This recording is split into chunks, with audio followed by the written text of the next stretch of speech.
दुनिया web TV में और मैं हूं आपके साथ शिप्रा। चलिए शुरुआत कर। तो साहब ये बताइए, कल आप शिवराज जी को क्या ज्ञापन देने वाले हैं? सबसे पहले मीडिया को परिचय। मैं निर्भय सिंह यादव, राष्ट्रीय सरपंच संघ प्रदेश अध्यक्ष। सर, आज भोपाल में आप आए हैं, क्या कल की तैयारी रहेगी, किस तरह की रहेगी, कितने गांव से लोग आने वाले हैं, क्या आपका आगे का रणनीति रहेगी? पूरे 53 जिले से जिला अध्यक्ष सरपंच संघ के और सरपंच संघ के जिला अध्यक्षों ने जो कार्यकारिणी बनाई ब्लॉक स्तर पे, ब्लॉक अध्यक्ष, इस तरीके से एक एक जिले से 15 लोग पदाधिकारी आएंगे। कितनी संख्या रहेगी? करीब 500 लोगों का आना होगा, 500 लोग आएंगे। और आने वाले समय में सरपंचों के साथ जो परेशानी आ रही है, जैसे कि वो 181 के रूप में हो या NMMS के रूप में हो या और भी दूसरी बहुत सारी समस्याएं, छोटी छोटी ऐसी समस्या कि जिनकी मांग के लिए हम माननीय CM साहब से विगत 2 महीने से प्रयासरत है, लेकिन आज तक सरकार का कोई भी प्रतिनिधि या सरकार ने हमसे बात करने की कोशिश नहीं की। CM साहब ने 7 तारीख को पिछली मरतबा जमहूरी मैदान से कुछ सौगातें दी, लेकिन जो मूल बातें थी वो अपनी जगह रखी रह गई। हम ये चाहते हैं कि CM साहब हमारे जिला अध्यक्षों के बीच में 10 मिनट 20 मिनट का टाइम निकालें और हमारे जिला अध्यक्ष उनकी जो छोटी छोटी बातें हैं जो उनको परेशानी के रूप में सरपंची से परेशान कर चुकी है, उन समस्याओं की वो बात करें। कल आपने वरिष्ठ अधिकारियों से बात की, इस संबंध में ज्ञापन देना है। कई मरतबा में CM हाउस के चक्कर लगा चुके हम 4-4 5-5 लोग, लेकिन वहाँ पर भी कोई बात करने के लिए तैयार नहीं है। CM साहब से पिछले 23 तारीख को हमारी मुलाकात हुई थी। CM साहब ने हमसे हमारा आवेदन लिया और उन्होंने श्रीवास्तव जी को दिया कि श्रीवास्तव जी आप इन लोगों की बात करें और इनको अवगत कराना कल। लेकिन उसके बावजूद श्रीवास्तव जी ने हमारा फ़ोन भी उठाना उचित नहीं समझा। हमने कई मरतबा उनको फ़ोन लगाया, उन्होंने कहा कि बाद में बात करेंगे। हम अंदर जाने का प्रयास भी किया, लेकिन हमें एंट्री तक नहीं मिली। ज्ञापन में वो कौन से महत्वपूर्ण मुद्दे हैं जिन पे आप ज्ञापन देने वाले हो? 14 बिंदु लगभग है, मेरे साथी आपको विस्तार से बताएंगे। छतरपुर से ग्राम पंचायत बनगांव से सरपंच हूँ और आज भोपाल आया हूँ। पटेल साहब, बड़ी संख्या में आपके साथ लोग, सरपंच साथी आपके साथ रहेंगे और आप शांतिपूर्ण ढंग से आप कल ज्ञापन भी देंगे, इस संदर्भ में आपका क्या कहना है? नहीं, कल तो हम शांतिपूर्व ही ज्ञापन देंगे, क्योंकि कल हमारा पहला आवेदन वहाँ जाना है और उनसे मुलाकात भी करना है। अगर हमारा शांतिपूर्वक आवेदन उन्होंने स्वीकार नहीं किया तो आगे जो डेट हम लोग सभी सरपंच पूरे मध्य प्रदेश के रखेंगे, उसमें उनको याद दिला देंगे कि हम क्या चीज़ हैं। लोगों ने बड़ी उम्मीद के साथ आपको सरपंच पद का चुनाव जितवाया है या जीते हैं आप, तो लोगों की उम्मीद है कि आप खरा उतर पा रहे? इतने नहीं उतर पा रहे ना, इसलिए तो हम लोग अपनी मांग रख रहे हैं। लोगों को तो हम लोग अपना मुंह दिखाने के लायक भी नहीं है, वो हमको मुंह नहीं दिखा पाते हैं, क्योंकि जब हम इन्होंने सुबह एक MIS फीडिंग चला दी है माननीय मुख्यमंत्री जी ने, प्रधानमंत्री जी ने, कि आप जाइए 200 रुपया में मजदूर लगाइए और जाके मजदूर को फोटो सुबह 8 बजे हमको फोटो डाल के दिखाइए, ताकि हम देख सकें कि वह काम कर रहा है कि नहीं कर रहा है। एक तो 200 रुपया में वो जाता है मजदूर वहाँ काम करने के लिए, और सुबह 8 बजे फोटो उसकी पूरी मध्य प्रदेश में वायरल की जाती है। तो मजदूर श्रम के मारे अब मजदूरी करने के लिए भी नहीं जा रहे हैं पंचायत में, और हम वो लोगों को जबरदस्ती दबाया जाता है कि आप मजदूर लगाइए। तो हम लोगों ने काम बंद कर दिया कि हम नहीं लगाएंगे मजदूर, क्योंकि वो श्रम के मारे नहीं आ पाते हैं वो काम करने के लिए। आप सुबह से फोटो डलवाते, कोई भी व्यक्ति हो, किसी को आप विजिट करो तो वो आपके यहाँ बेइज्जती सहने थोड़ी जाएगा। आप सुबह 8 बजे से उसकी बेइज्जती करवाना चालू कर देते हो कि जाइए और वो तो फोटो डालोगे तभी काम चलेगा। अब जब नहीं जाते तो अब फर्जी तरीका से जनपद CO, जनपद SDO और AE तीनों लोग जो मिलके अब फर्जी तरीका से पंचायतों में मास्टर लगाना चालू कर दिया है, क्योंकि मेरी पंचायत में 40,000 रुपया का फर्जी मास्टर लगाए। मैंने ग्राम पंचायत बनगांव की बात बता रहा हूँ, छतरपुर जिले में आती है, छतरपुर जनपद पंचायत में आता है।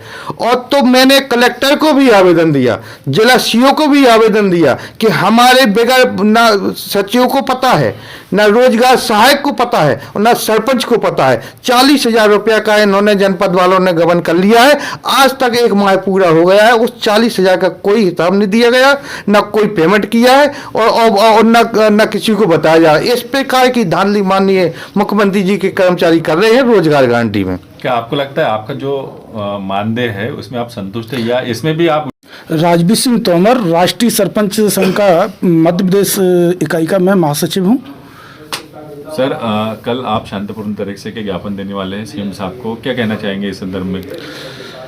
माननीय सीएम साहब ने 7 दिसंबर को जो घोषणाएं की वो थोती घोषणाएं थी। हमको 4,250 रुपए का दिखाया है लालच कि सरपंच को ये लालच दे दो। इस लालच में हम लोग नहीं फंसेंगे। उन्होंने जो हमने मांग की थी कि जो है तत्कालीन किसी गरीब की झोपड़ी में आग लग जाए तो 1 लाख की व्यवस्था ग्राम पंचायतों को होना चाहिए कि 5,000 रुपए उसे शाम को खाने के लिए हम निकाल के ग्राम सभा के अनुमोदन से दे दें। ये सुविधा नहीं दी है। इन्होंने जो है ग्राम जो सरकार की जगह इसको जो है दलाली की सरकार बना रखी है। इसको भ्रष्ट सरकार बनाने के चक्कर में सीएम साहब का स्वयं की भूमिका रही है। इसे के लिए हम लोग ज्ञापन देंगे। ये सीएम साहब कहते हैं प्रदेश सरकार, राष्ट्रीय सरकार सभी बोलते हैं महिलाओं को सशक्त बनाएंगे, 50% आरक्षण दिया है उन्हें पंचायत। एक महिला जब जाती है जनपद में आवेदन लेके सरपंच और जाकर के खड़ी होती है एक सीओ के पास, एक पंचायत इंस्पेक्टर के पास, एक पीसीओ के पास, एक और जाके इंजीनियर के पास, कहते हैं अरे मैडम आप घूंघट तो उठाओ। इस तरीके से अभद्रता की जाती है। उन अधिकारियों के खिलाफ कोई कार्रवाई नहीं होती है। यह है भ्रष्टाचारी का मूल मंत्र। इसका 2023 के इलेक्शन में उन्हें खामियाजा भुगतना पड़ेगा। ना ही वो महिलाओं को सशक्तिकरण के लिए पहले इस तरीके का लॉ लेके आए। अगर 7 दिवस में उनकी समस्या का समाधान नहीं होगा तो संबंधित अधिकारी के खिलाफ FIR की जाए। आपकी अगली रणनीति क्या रहेगी अगर आप संतुष्ट नहीं हुए तो अपनी योजनाओं से? मतलब जो आपने जो मांग रखी है अगर आपकी पूरी मांग नहीं होती तो आपका अगला कदम क्या रहेगा? अगला कदम हमारा ये है कि कल ज्ञापन देंगे शांतिपूर्वक ढंग से। बात करना चाहते हैं हम। बात कर होगी तो ठीक है, नहीं है तो मध्य प्रदेश में 23-24 को भी ऐसी सरकार नहीं बनने देंगे। ये संकल्प हम कल जो है ही दिलवा देंगे। रंजीत यादव, राष्ट्रीय सरपंच संघ में प्रदेश इकाई में हूँ। हमारी कुछ मांगे हैं मनरेगा के संबंध में। मनरेगा योजना में बहुत सारी विसंगतियाँ हैं ग्रॉस रूट पे। जैसे ग्रामीण स्तर पे 300-400 रुपये मजदूरी है बाजार में, लेकिन मनरेगा योजना में मात्र 204 रुपये का भुगतान होता है और उस भुगतान भी 3-3 महीने डिले होता है।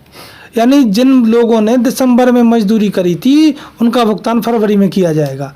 हमारी मांगे हैं कि मनरेगा में जो मजदूरी दर है वो बाजार मूल्य के बराबर होनी चाहिए और मजदूरों का भुगतान तत्काल होना चाहिए। सर आगे का क्या रूपरेखा रहेगी अगर मान लीजिए आपकी मांग पूरी नहीं होती है तो आगे क्या? हमारा संगठन पूरे प्रदेश में कार्य कर रहा है। मध्य प्रदेश की सभी 23,000 पंचायतें इस आंदोलन में शामिल हैं। अभी हमने सिर्फ एक जिले से 3-4 लोग प्रतिनिधि मंडल के तौर पे बुलाए हैं। कल उनसे विमर्श करेंगे हम और आगे की रूपरेखा तय करेंगे। हमें आशा है कल का कार्यक्रम हमेशा शांतिपूर्ण रहेगा। हम लोकतांत्रिक तरीके से ज्ञापन देंगे और आगे भी लोकतांत्रिक तरीके से सरकार के समक्ष अपने विचार रखेंगे और हमें आशा है कि शासन सरकार हमारी बात मानेगा। और नहीं मानता है तो हमें, चूंकि हम सरपंच बने हैं 23,000 सरपंच, कुछ लोगों को आश्वासन दे के बने हैं कि हम आपका ये काम करा देंगे, ये काम करा देंगे। अब अगर पंचायतों के सरपंचों को अधिकार नहीं है तो हम ग्रामीण की जनता का क्या काम करेंगे? मानदेय में भी वृद्धि हुई है, क्या कैसा लगता है आपको? जो सर, मानदेय में ऊंट के मुंह में जीरा। आगे बढ़ा दीजिए। सरपंच हिंदुस्तान का सबसे सस्ता मजदूर है। 4250 रुपये में 1 महीने काम करता है। हमें पूरे मध्य प्रदेश में मान लीजिए एक आदमी ढूंढ के बता दें जो 4250 रुपये में कार्य करने के लिए तैयार हो। इसके अलावा ना कोई सामाजिक सुरक्षा है सरपंच को। आप देखिए पुराने सरपंच जो पहले सरपंच थे आज भी गाँव में ना श्रम के मारे मजदूरी कर पा रहे हैं, ना उनके पास इलाज कराने के लिए पैसे हैं। मैं आपसे आह्वान करता हूं कि आप जाइए पुराने सरपंचों के हाल पूछिए। पहले मीडिया को परिचय। मैं प्रबोध मिश्रा, मध्य प्रदेश सरपंच संघ इकाई से हूँ, टीकमगढ़ जिले से। सर क्या कहना चाहेंगे? शांतिपूर्ण ज्ञापन दिया जाएगा सीएम साहब को? नहीं सर, कल का जो प्रोग्राम रखा है माननीय अध्यक्ष महोदय जी के निर्देशन में, हम लोग कल शांति पे ही रखेंगे। दूसरा चाहिए कि सीएम साहब आए या उनका कोई प्रतिनिधि मंडल आके हम लोगों से मिले, हम लोगों की जो मांगे छोटी छोटी हैं उनको सुने, समझे, उन पे तत्काल एक्शन ले और हमारी जो समस्याएं हैं उनका निवारण करे। महिलाओं की भी भूमिका रहेगी इस शादी हाँ, करने में? जी, कितने हाँ। एक अनुमान संख्या मतलब? अनुमान संख्या में तकरीबन 70 के करीब 50 से 70 के बीच में महिलाएं शक्तिधर सब आएंगी। क्या जो आप आपका मानदेय हाल ही में बढ़ा था, क्या आप संतुष्ट है इसमें? नहीं देखिए, ये तो एक छलावा है। 4250 रुपये जो करा है, एक छलावा करा है उनने, इससे कुछ भी नहीं होता है। हम लोगों की जो मांगे रखी थी उस दिन भी कि आप मानदेय कम से कम 10,000 करें, प्लस हम लोगों को पेंशन की व्यवस्था करें, क्योंकि सबसे बड़ी समस्या जो होती है, जब तक सरपंच रहता है ठीक है, सरपंच जैसे भूतपूर्व सरपंच हो जाता है उसकी समस्याएं बढ़ जाती हैं। जैसे बरसात में भी आपको मुश्किलों का सामना करना पड़ता है, गांव में कई जगह आपका रहने की उचित व्यवस्था नहीं हो पाती, तो इस संदर्भ में क्या कहना है आपका? नहीं, वो ये कि सरकार इस तरीके से कोई हम लोगों को सहयोग नहीं कर रही, कोई बजट नहीं दे रही है। एक बजट दे रही 15 वित्त के नाम से, दूसरी योजना है मनरेगा, उसमें भी उनने इतना कसाव दे दिया है कि उनको करना भी संभव नहीं हो पा रहा है। जो सबसे बड़ी समस्या, जैसे हमारे सभी मित्रगणों ने अभी बताया आपको कि NMS, वो समस्या ऐसी है कि उसके तहत कोई काम पंचायत में हो ही नहीं सकता है, और उसी कारण से आज मजदूर सबसे ज़्यादा पलायन ग्रामीण क्षेत्र से कर रहा है। आज कंडीशन ये है कि ग्रामीण क्षेत्र में कोई मजदूर मजदूरी को नहीं आ रहा है, या फिर पंचायत में है ही नहीं, क्योंकि एक तो मानदेय बहुत कम है 204 रुपये, जो को बिल्कुल कहीं कोई तैयारी नहीं है। तीसरा सबसे महत्वपूर्ण कि 3-3 महीने तक उनका पेमेंट नहीं हो रहा है। तो ऐसी कंडीशन में जो मजदूर सुबह मजदूरी करता है, शाम को उसको पैसा चाहिए, क्योंकि जब पैसा आएगा तब वो आटा दाल लाएगा और खाना बनाएगा। वो 3 महीने कहाँ से अपने परिवार को चलाएगा? तो अपना माननीय मुख्यमंत्री से निवेदन यही है कि हमारी छोटी छोटी समस्याएं हैं उसको विशेष तौर पे ध्यान दिया जाए, हमसे मिले, हमारे प्रतिनिधि मंडल से मिले और हम लोग इस समस्या का समाधान करें। इस महीने बजट आने वाला है, इस बजट में आपकी क्या उम्मीदें रहेगी? आपके लिए क्या कुछ नीति निर्धारण होना चाहिए? हम लोग वही चाह रहे हैं कि कुछ बजट जो अभी बजट दे रहे हैं वो 2011 की जनसंख्या के अनुसार दे रहे हैं, जबकि अभी चल रहा है 2023, है ना। टोटल 12 साल हो गए, 12 साल में पंचायतों की जनसंख्या बढ़ गई है। उस आधार पे ना करके वो 2011 के इस बजट में क्या उम्मीदें रखते हैं आप सरकार से? सर, अब इस सरकार से क्या उम्मीदें रखें? कोई तो रास्ता आपका जो बजट होगा वो मतलब बढ़ाना चाहते हैं, हम लोग चाहते हैं कि पंचायतों का बजट बढ़ाएं, 2023 के अनुपात में बढ़ाएं, जो जनसंख्या है उस हिसाब से बढ़ाएं, और कुछ मदद दें हमारी पंचायत को, कुछ फंडों की अदर व्यवस्था करके दें, जो हम जिससे हम अपने गांव का विकास कर सकें, गांव में अच्छे कार्य कर सकें। जिस तरह से गांव के लोगों ने हमें लोगों को सरपंच बनाया है, हमसे अपेक्षाएं, हम उस पर खरा उतर पाएँ। इतना मेहनत करी हमने। सर, सबसे पहले मीडिया को बच्चे जैसे कि हमारे यहाँ क्या है, मजदूरी की मेन समस्या है, तो मजदूर 204 रुपये में नहीं जाता है। कोई भी मजदूर हो, कोई भी समस्या है तो उस समस्या से हम लोगों को ही जूझना पड़ता है। हम लोगों के जो मांगे हैं, हम लोगों की वो पूरी मांगे इस तरह से नहीं है कि जो गवर्नमेंट पे इतना कोई बोझ हो, इस तरह से कोई काम हो कि जो गवर्नमेंट हम लोगों की मांगे पूरी नहीं कर सके। सिर्फ हम अपनी एक जनता पब्लिक के लिए कि जो हमारे गांव की समस्या है वो हम पूर्ण कर सके, वो छोटी छोटी सी मांगे हैं, तो हमारे हिसाब से ये पूरी मांगे करना चाहिए। और अगर नहीं करते हैं तो फिर हम ये लोग वो सब उसका आगे इस पर विचार करेंगे। भोपाल की ताज़ा खबरों के लिए हमारे YouTube चैनल को लाइक करें और सब्सक्राइब करें। धन्यवाद।